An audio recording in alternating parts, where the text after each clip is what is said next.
You're listening to Rain at Irishtown Nature Park in Moncton, New Brunswick. Everything you hear around my voice was recorded there, in one long, unbroken take, on a night when the rain moved in and decided to stay. Nothing looped, nothing borrowed. Real rain on a real metal roof, exactly as the night passed. That sound is the sound of heat leaving. A whole day's worth, going out through the dark. That's why we're here tonight. There is nothing you need to do now. The rain will carry this hour. Come in, drifters. No walking tonight. Come all the way in fact, because tonight we're inside the hut. The rain started at dusk and never let up. The lamp is turned low, and the tin roof is doing the thing tin roofs were put on this earth to do. If you've drifted with me at this park before, we were walking then, out among the trees. Tonight the trees can keep the weather. You just lie where you are. Before we settle in, a small favour or two, the only ones I'll ever ask. Somewhere under this episode there's a place to leave a word. Tell me where you're drifting off from tonight, or what keeps you up. I read everyone slowly, the way I do everything. And if you'd like to find your way back here, follow the show. Think of it as leaving a lamp lit in the window for yourself. That's the whole favour. Now, no more asks. The rest of this hour belongs entirely to you. You might wonder how a man my age quiets his own head at night. I keep a small kit by the bed, amber glasses while the lamp's still burning, a strip across the nose so the breath runs easy, a little magnesium with the last glass of water. Small things. The whole list is written under this episode, right at the top for anyone curious. Not promises, mind you. Just what I use. An old man's kit. The rest of the cure, the only part that matters, is a dry room, a low lamp, a roof full of rain, and an old idea about hot tempers. All of it is already here.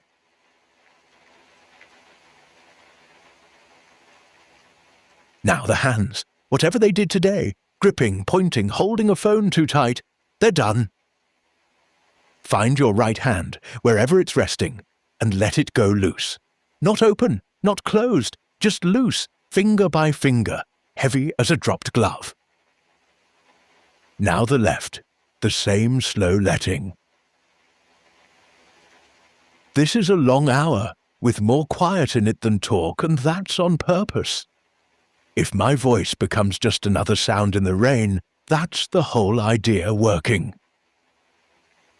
Wherever sleep meets you, let it.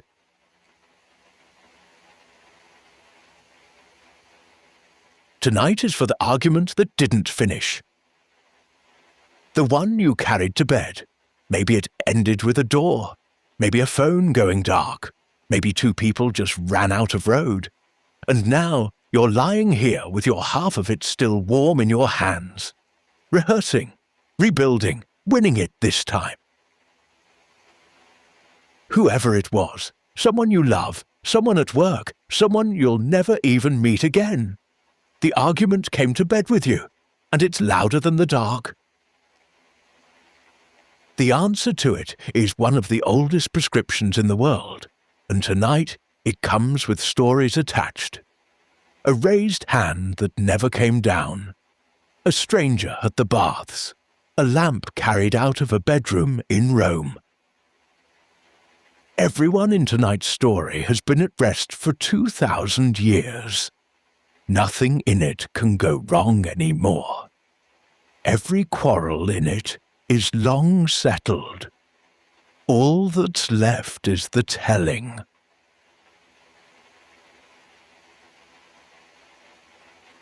First, watch what the mind does with an unfinished argument. It finishes it. Over and over. The midnight courtroom convenes, and you give your speech again, and this time it's perfect. This time every word lands in order. And notice something. You win every time. In the midnight version, the other person finally goes quiet, finally sees it. No real argument has ever ended that way. Not one in the whole history of arguing. Which tells you what the rehearsal really is. It isn't preparation, it's fuel. Every replay is one more stick on the fire, and the fire is in your own chest, and nobody else is even awake to feel the heat. The other party isn't in this courtroom. It's just you, arguing with a ghost you wrote yourself, and paying for it in sleep. And the fee is real, drifters. Every round of the rehearsal costs an hour you'll want back tomorrow, in the actual conversation, if there even is one. The courtroom doesn't just keep you up. It sends the bill to the morning. So let's adjourn it properly, the old way. And listen to that roof. You could not ask for better help. Nothing hot survives a night of rain.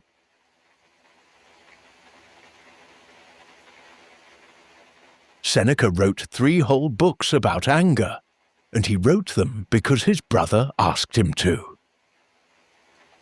Novatus, an older brother who didn't quite trust his own temper, and who went to the family philosopher and said more or less, "Teach me how this fire goes out." And Seneca was the right man to ask. He had watched anger up close, in the worst rooms in Rome, rooms where anger wore a crown. He never names the worst of it in these books. He didn't have to. His brother knew which palace he meant, and so did every reader in Rome. If you've drifted with me before, on the rainy night at the creek, you know the shape of his life, and how much of it he spent standing near fires like that. So he sat down and answered his brother at book length. A family letter, really, about the family fire. And out of 3 whole books, he set one remedy above all the others. I'll give it to you nearly whole, because it's already bedtime slow. The greatest remedy for anger is delay. That's it. That's the crown jewel of 3 books. Delay. Not winning, not proving, not even forgiving yet. Just time laid down between the spark and the answer. Because he'd noticed something about anger that anger does not want you to know. It can't keep. It is the one thing in the pantry that spoils overnight, every night without fail. That's why it only ever asks you for now. Answer now. Send it now. Say it now. It begs for now because it cannot survive later. Delay isn't one cure among many drifters. Delay is the antidote. The one move anger has no answer for.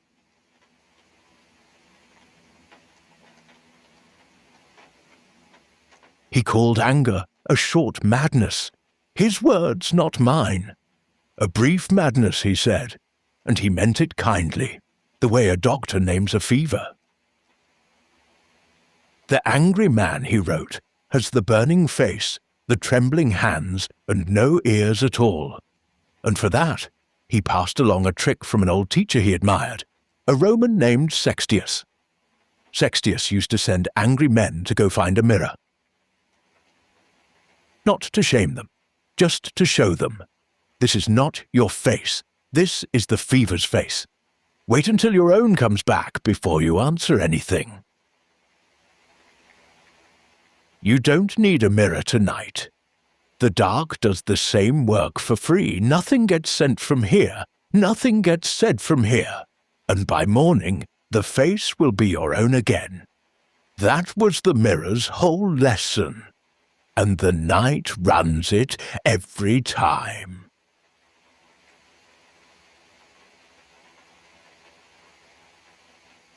I'll tell you where I learned my piece of this, because I didn't learn it from a book.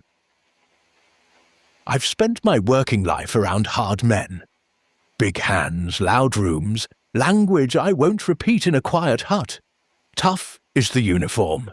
Everybody wears it. And here's what those years actually taught me. The hardest man I ever worked beside was carrying, at home, in silence, a weight that would have folded me in half. I found out by accident, years in. It had never once showed. You don't know another man's inner weather. You see the sky he decides to show you, and that's all you ever see. Storms you'll never be told about, droughts, old floods still going down. Whoever you argued with tonight has weather you've never seen the half of. That doesn't make them right. It never made anyone right. But it makes them weather. Drifters, not verdict. And you can sleep in weather. Listen to the roof. You're doing it right now.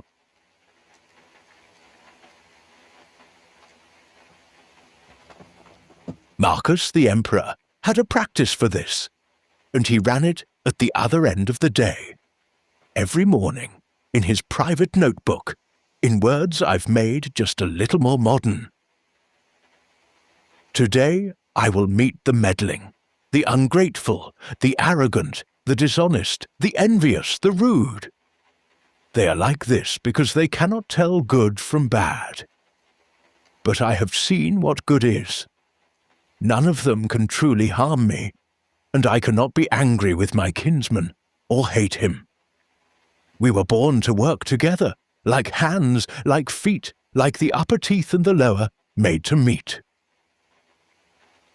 The most powerful man alive, bracing every single morning to be rubbed the wrong way, and deciding in advance not to burn about it.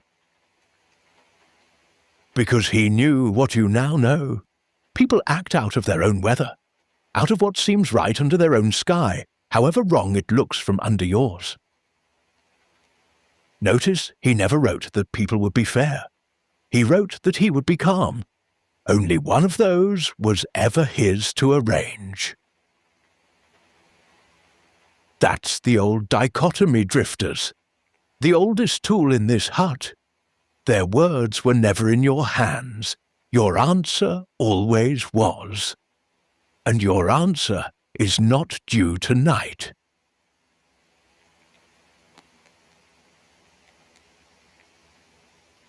Now the stories, because Seneca's anger books are full of them. Little lanterns, lit at other people's worst moments. And the first one has a raised hand in it. Plato, the great philosopher, master of a whole school, a man with statues of him made while he was still alive. And one day, at home, a servant failed him at something, and Plato got angry, truly angry. He raised his own hand to strike the man. And then he caught it, right there, at the top of the swing. He felt what was running down that arm, and he knew whose arm it was at that moment. The fever's, not his. So he just stood there, drifters, hand in the air, going nowhere. A friend walked in and found him frozen like that, a statue of a man about to do something, and asked him what on earth he was doing. "I am punishing an angry man," Plato said. And then he stood down, and handed the whole matter to the friend to settle instead, and gave the only reason a wise man ever needs for waiting, because I am angry. And somewhere in that room, a servant watched the hand come down slow and empty, and learned more about the man in that one moment than any lecture could have taught him. That raised hand, held and then lowered, is the entire teaching in one picture.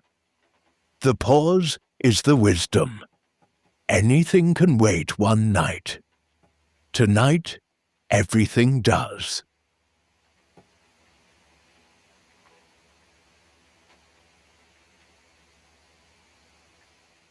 Socrates had his own version, and his friends could hear it coming. When Socrates got angry, he got quiet. He lowered his voice. He slowed his words. The angrier the moment, the softer he went on purpose, leaning against the fire with everything the fire hates. Think about what that takes. Anger wants volume. It wants speed. It wants the words out before the thinking catches up. And this man, mid-burn, would reach over and turn himself down like a lamp. His friends knew the sign, and the quieter he got, the more careful they became. It must have been something to witness. The most dangerous mind in Athens, going soft-spoken as the evening. He didn't wait for the anger to pass before choosing calm. He chose calm first, out loud, in his own lowered voice, and let the anger figure out it had nowhere to live. You can do the same tonight without saying a word. Lying quiet in the dark is the lowered voice.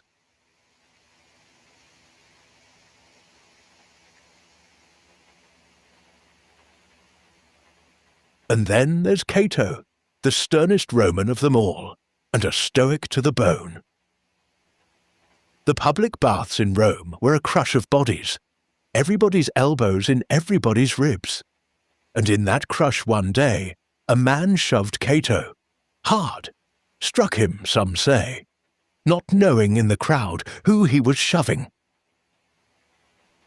When the man found out whose ribs those had been, he came rushing back, half terrified, to beg forgiveness. Cato's name being what it was, the apology was probably rehearsed all the way across the room. And Cato looked at him and said, "I don't remember being struck." He wasn't lying, and he wasn't showing off. He had simply declined to keep it. Seneca tells his brother the line was better than any pardon, because a pardon admits there's a debt, and Cato had refused to open an account at all. Better not to notice the wrong, he thought, than to have to forgive it. Some blows are best answered with a bad memory. 3 tempers, 3 moments, 1 move. The hand comes down, the voice goes quiet, the blow goes unrecorded. Nobody won anything, and everybody slept.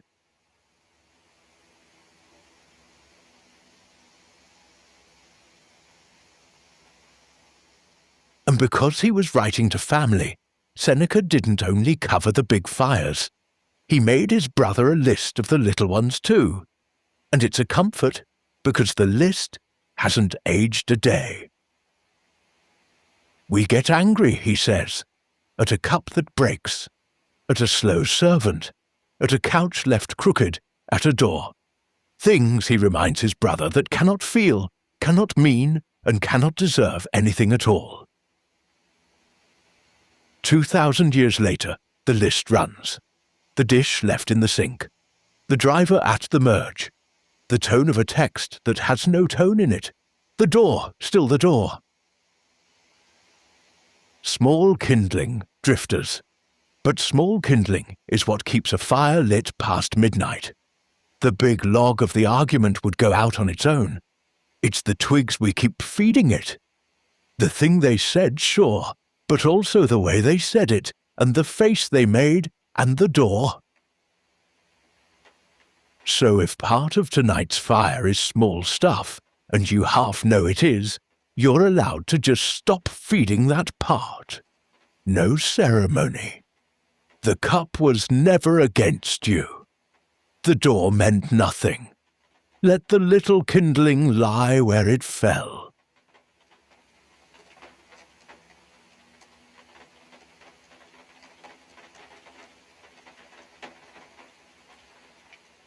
Now the rain, because the rain is the same teaching, falling in real time.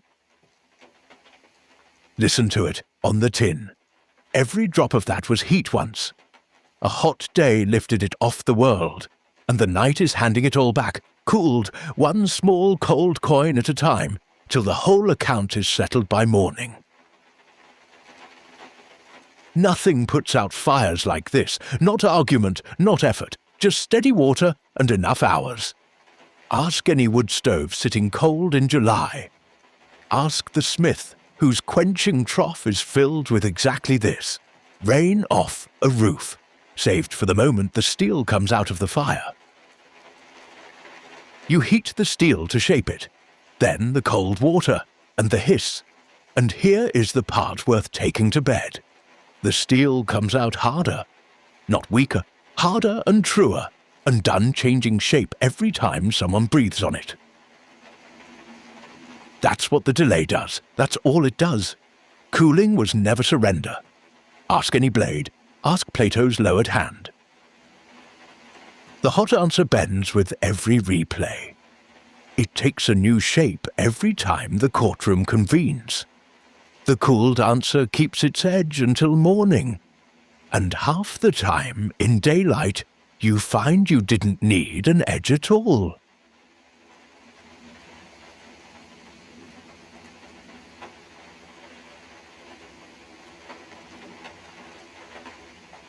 So let's be plain about what tonight is not, because anger will try to tell you otherwise. Sleeping on it is not losing. It's not agreeing. It's not letting anyone off any hook. Every hook you own will still be there at breakfast, right where you left it. Things worth saying keep until morning. They keep beautifully. Truth is patient that way. Only the fever has a deadline. And the things not worth saying, the ones the fever drafted, the night takes those, quietly, before dawn, off the books. You'll wake owing an apology or two fewer than you'd have owed at midnight. That's the interest the night pays. Best rate in town.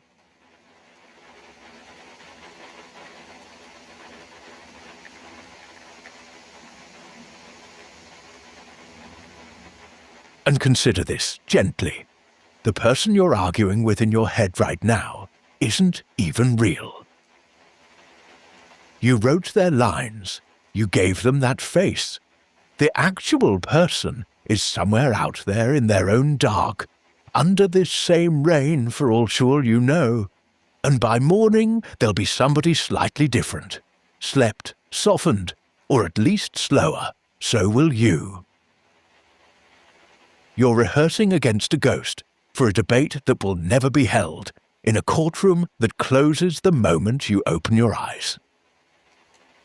Two rested people meet differently. They just do. I've seen a standoff end over morning coffee in 4 quiet words. The argument didn't get solved overnight. The arguers got repaired.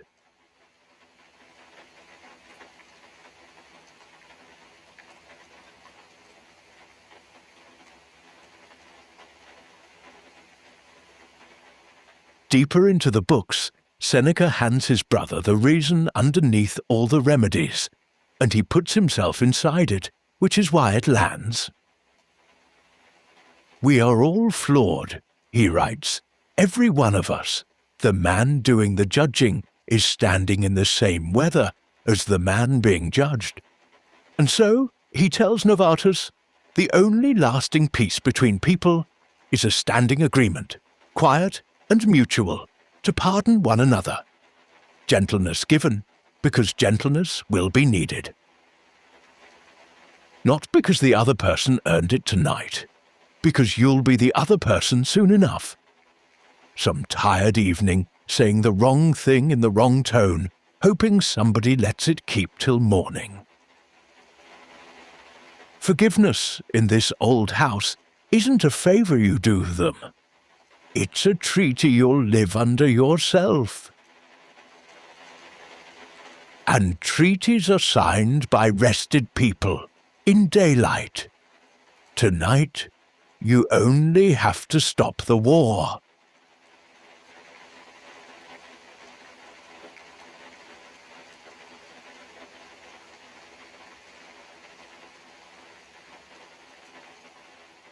So let's do the sorting. Right here by the lamp, one hot coal at a time. The question tonight is simple. Is this mine to carry, or theirs? And is it for now, or for daylight? The thing they said, the one still ringing, hold it up. Their words, their weather, the sting was real. And even so, it was never yours to keep warm all night. You weren't hired to tend their fire. Set it down.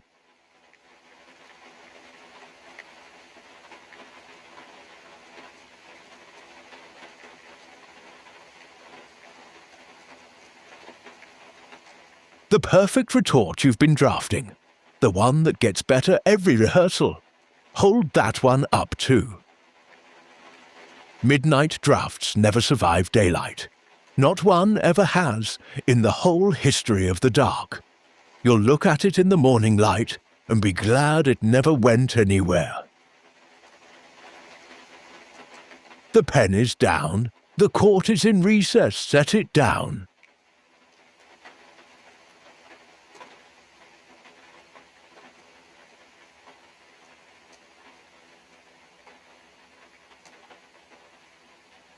And underneath the anger, if you look with the lights off, there's usually something softer.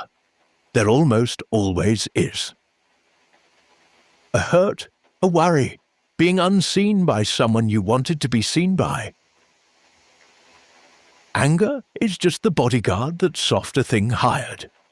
And the bodyguard has been on his feet all evening, scanning a room with nobody in it. Nothing is coming tonight that needs guarding against. Let the bodyguard sit down. The soft thing underneath can rest too. It's allowed. Docket closed. Set it down.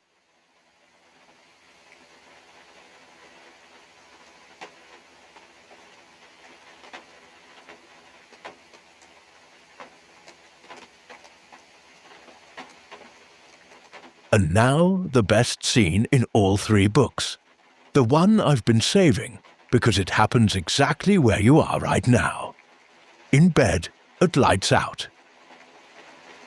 Seneca tells his brother what he himself does every single night.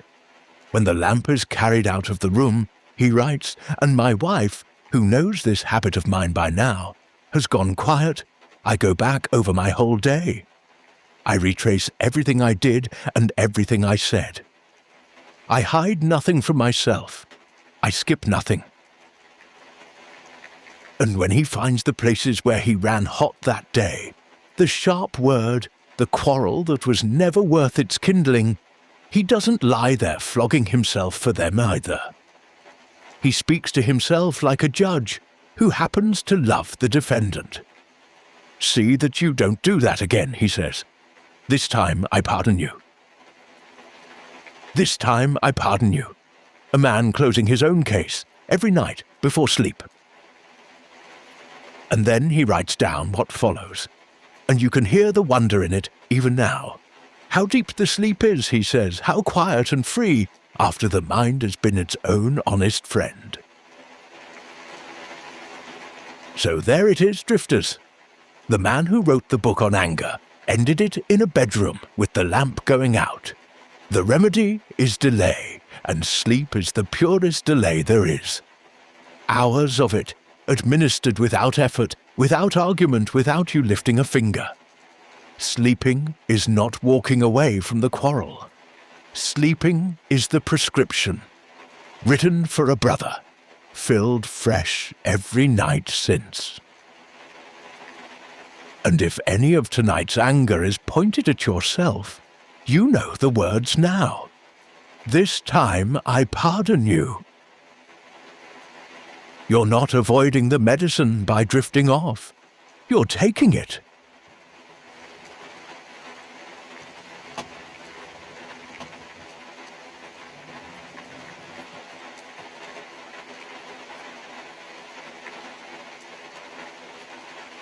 The courtroom is closing now. The judge was tired. The witnesses were all you, wearing different coats. And the verdict was never coming tonight, because midnight has no jurisdiction. It never did. Somewhere out there is the other half of your argument, lying in their own dark, under their own weather. Maybe rehearsing too, maybe long asleep. Either way, notice this. The argument itself has already gone to bed. Arguments always do. They can't stay up without being fed. Only the arguers keep the vigil. And a vigil for what in the end? The words were said hours ago. The door closed hours ago.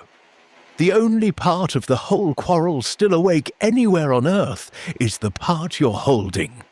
Which means you're the one who decides when tonight's portion of it ends. Right about now is traditional. And tonight, you're off duty.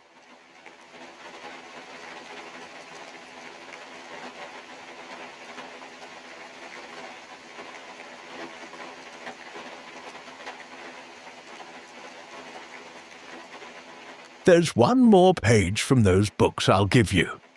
The very last one, because it's where Seneca chose to end.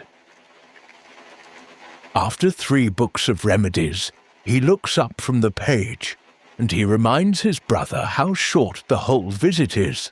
The hours are running for everyone, he says, even while we quarrel. The time we spend angry is subtracted from the same small account as the time we spend glad. 1 account, no refunds. And then the closing thought of the whole work, softened only a little. While we are among people, let us practice being kind to people.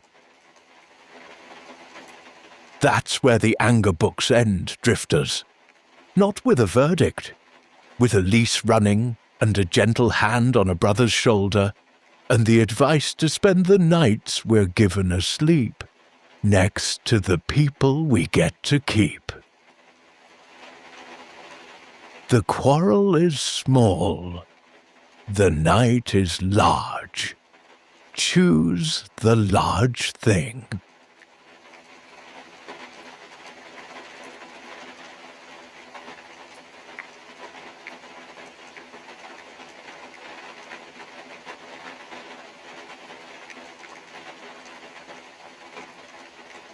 Whatever happens tomorrow will happen between 2 cooler people, in daylight, 1 hour at a time. Maybe there's a sorry in it, yours, theirs, or both. Maybe there's just quiet and coffee and the thing shrinking to its true size, which is almost always smaller than its midnight size. You don't have to know which, tonight. Tomorrow's conversation, if it even shows up, belongs to tomorrow's rested you. And that person is better at this than the person holding it now. Let them have it.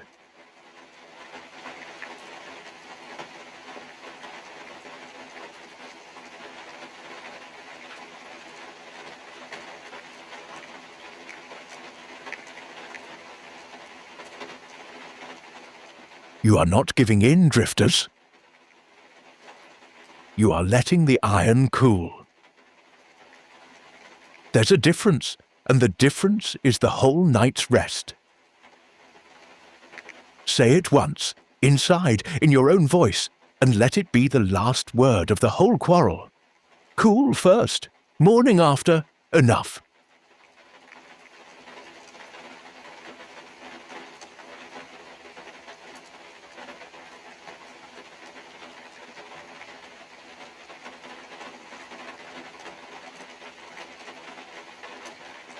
Now the body, because anger rents rooms in the body, and it's checkout time. The jaw first, anger's favourite room. Let the back teeth come apart. Let the tongue lie flat and heavy. The fists, if they've been fists tonight. Fingers loose, gloves dropped. The shoulders down off the ears sliding home. The chest where the heat was, softening on every breath out, coals settling. All the way down to the feet, heavy, standing ground for no one, going nowhere. Listen to the roof. The whole sky is letting go of a hot day, and it isn't straining to do it. Neither should you.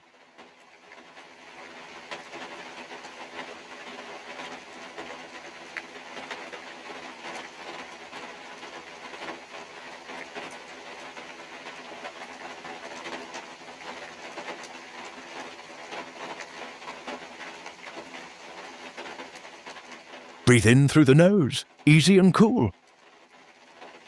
And a long, unhurried way out, longer than the way in. That out-breath is the hiss of hot metal meeting the water, if you want it to be, quenching breath by breath. No counting, no keeping score. There's no score anymore. Each breath a little cooler than the last, and none of them owed to anyone.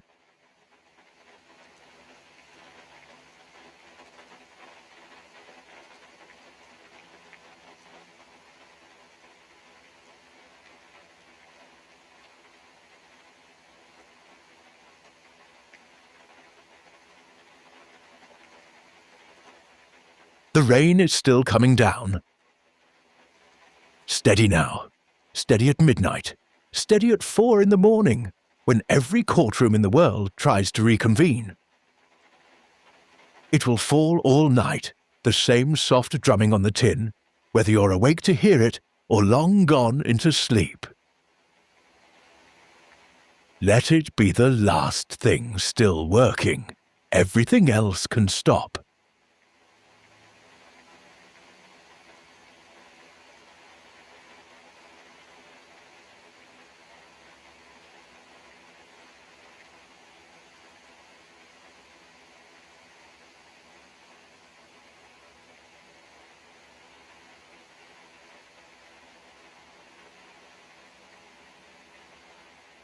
What you set down tonight will keep until morning. Things worth keeping usually do. And the rest, the heat, the drafts, the perfect retort, the rain takes. It has been washing things off roofs and carrying them into the dark forever. It knows the way.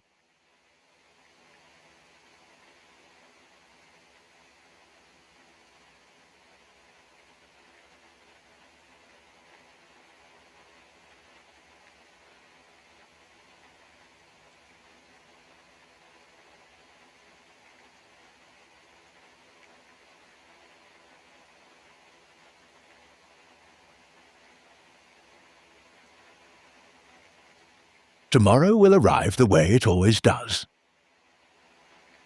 Not all at once, 1 hour at a time, handed to a rested person in daylight with their own face on. Rinsed clean, too, if tonight keeps this up. Cool hands, cool words, if words are even needed. That's all any morning has ever asked for.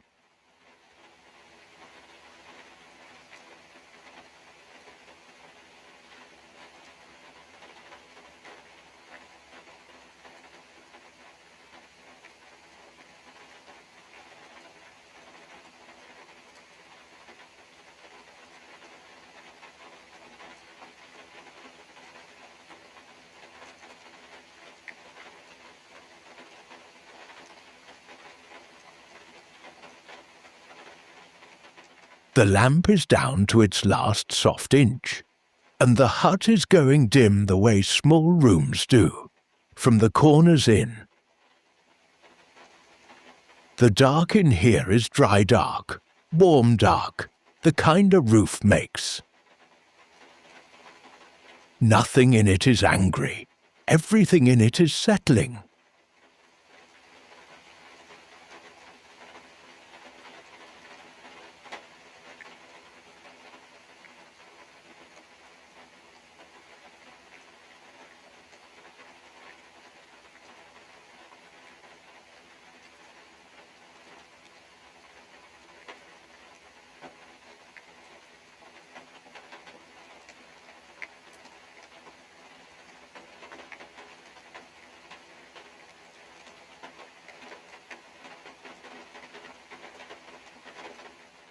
If the argument knocks late, let it knock. It will have to knock through rain, and rain wins that argument every time. The knocking was never yours, only the answering, and the answer tonight is one word: morning. Just morning, not now.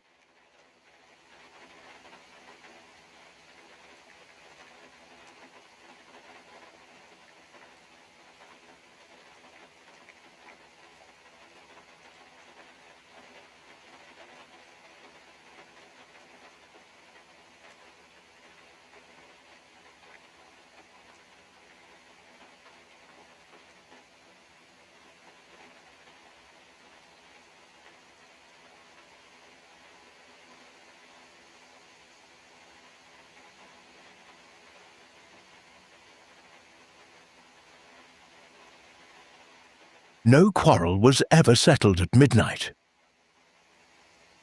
Not one in the whole long history of the dark. They settle in daylight, between rested people, or they cool so far down they never need settling at all.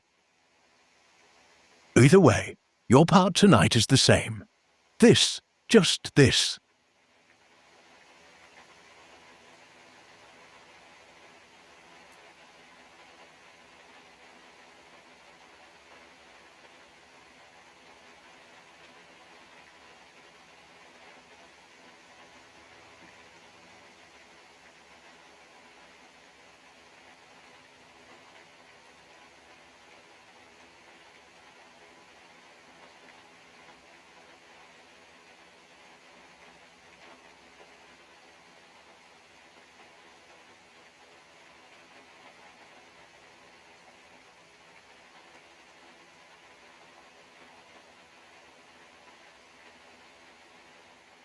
Somewhere out in the dark, the rain is cooling the whole county. The steel is resting in the trough. The fires are banked low in every hearth for miles, kept small on purpose, the way fire is kept by people who understand it. The whole world cooling in its sleep. You're in good company. It's the calmest company there is.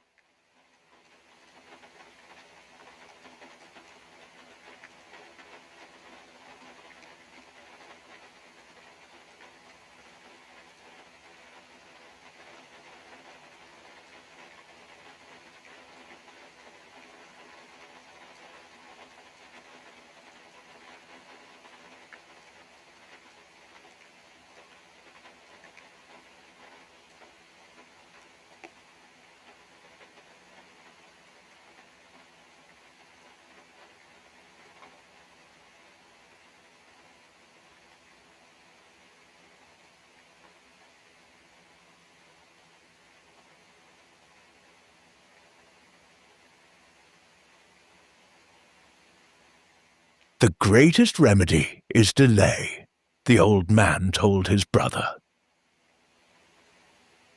And the night is made of nothing else. Hours of it, already paid for, falling on the roof one cool second at a time. Take some, it was always yours.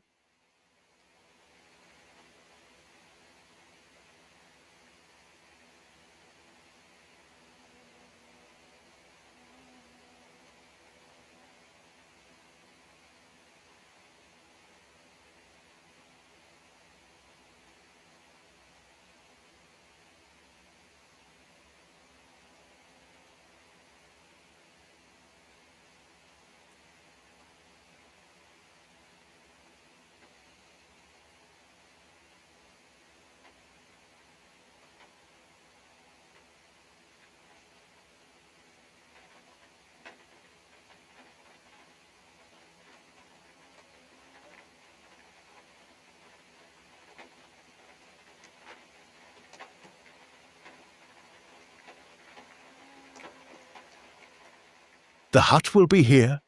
The rain will find the roof again, some other night, the way rain always finds tin. And the lamp stays in the window, low and patient for every drifter finding their way back. Nothing to win, nothing to answer. Nowhere the cool isn't.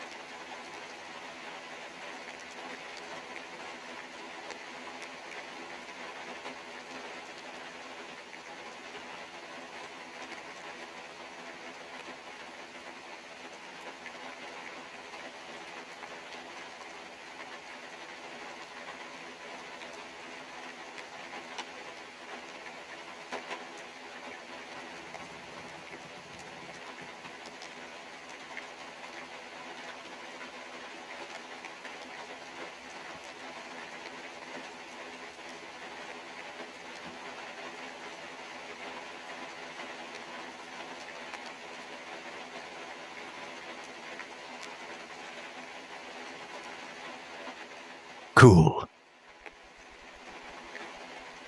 Keep. Morning.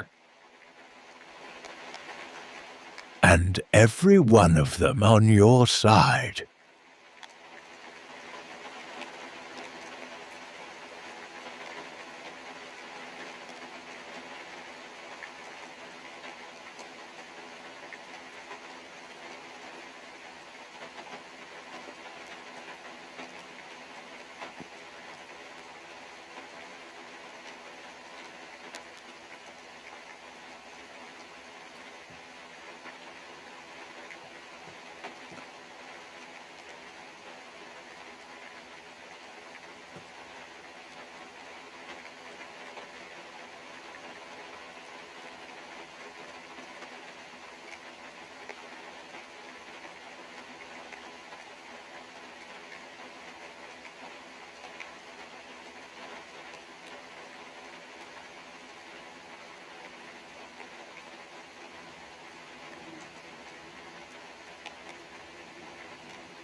Nothing owed tonight.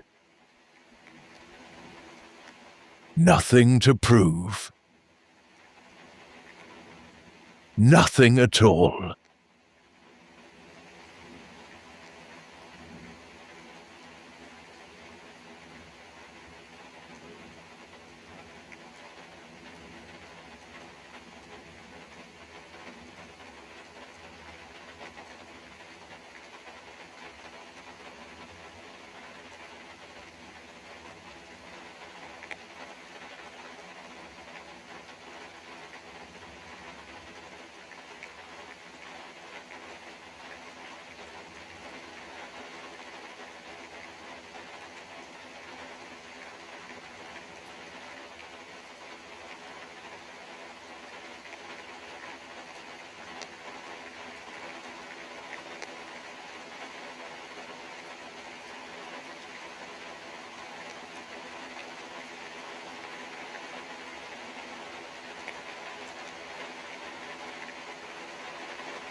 Hands loose.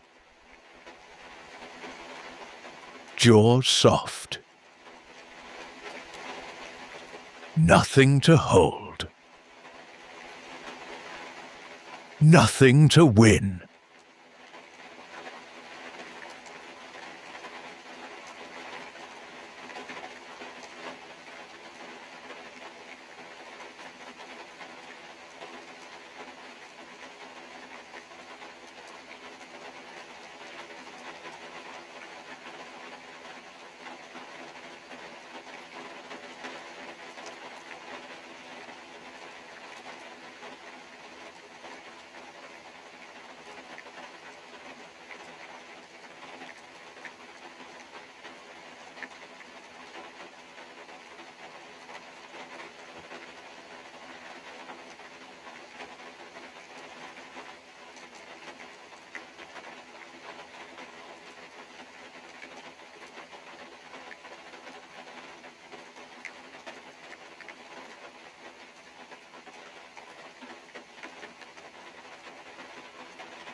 Only this hour. Only this breath. Only the rain on the roof, cooling the dark. Enough.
You don't need to follow these words anymore. The argument will keep, and by morning it will be smaller. The rain knows the way down. So do you. Good night, drifters.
Hands loose.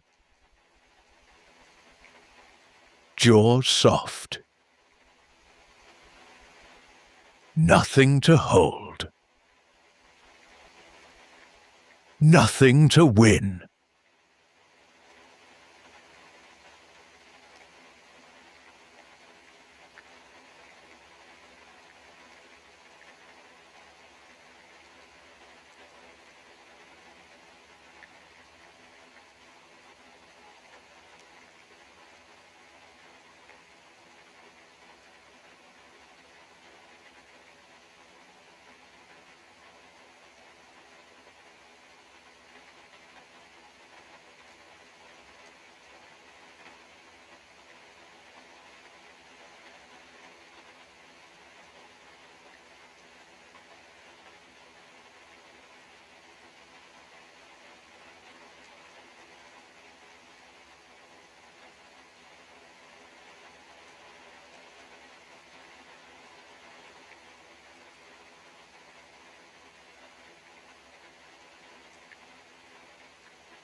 Only this hour. Only this breath. Only the rain on the roof, cooling the dark. Enough.